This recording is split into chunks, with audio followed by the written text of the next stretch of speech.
موت کے بعد انسان اپنے آپ کو کہاں محسوس کرتا ہے؟ سب سے پہلے تو جب روح نکلتی ہے تو اس وقت تو انسان کو وہ فرشتے نظر آتے ہیں کہ جو اس کی روح کو نکالتے ہیں۔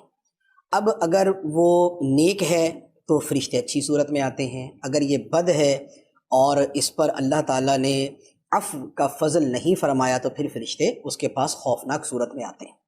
اچھا، نیک ہے تو پھر وہ ریشمی جو ہے وہ کفن جنت سے آتا ہے اور اس کے اندر اس کی روح کو لپیٹا جاتا ہے، اور اگر بد ہے یا معاذ اللہ کافر ہے تو اس کے لیے پھر دوسری وعیدیں ہیں۔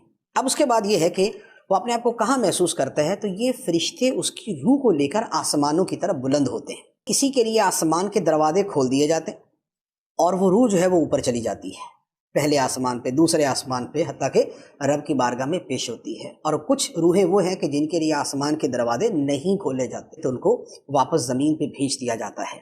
تو اس وقت کی جو کیفیت ہے وہ یہ والی ہوتی ہے۔ اب اس کے بعد یہ ہوتا ہے کہ تھوڑی دیر کے بعد ہی اس کا حساب کتاب بھی شروع ہو جاتا ہے، قبر کا جو سوالات قبر ہیں وہ بھی ہو جاتے ہیں۔